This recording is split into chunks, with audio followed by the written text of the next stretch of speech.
Pagkatapos ang lahat, hiwalay na kami ngayon. Kung saan man niya dadalhin ng mga bata, o sa amin, o sa nanay niya, susuporta ko sila. Pwede kaya tayo mag-usap? Dito na, natin pag-usapan kung anong gusto mo pag-usapan. Hindi na kayo. Makausap ko lang din ang maalis. Para ano?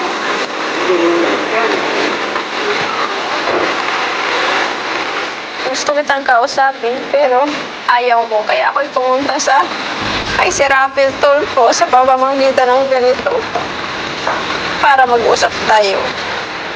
Hanggat maaari, magkaayos tayo.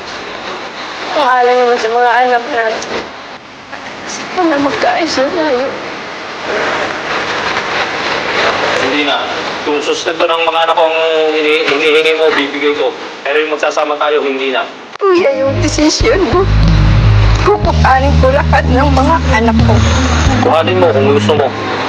Dalhin mo sila kung saan mo gustong dalhin. Kukuhanin ko na lang yung mga anak ko. Kaya tatanungin ko, saan nyo gusto sumama? Saan nyo gusto sumama? Mamili ka.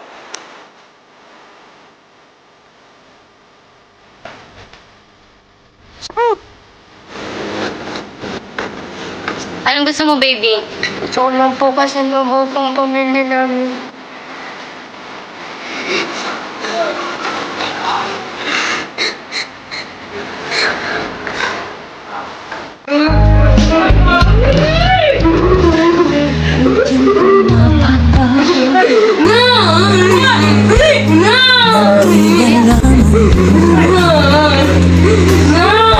May kuya.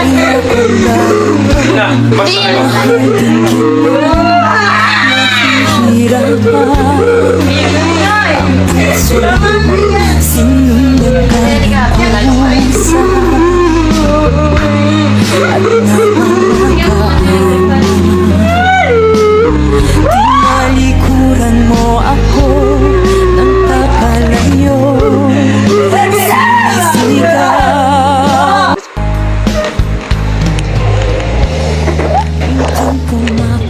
Ginawa ko ng lahat, kuya. Matigas na papa. Kaya natin to.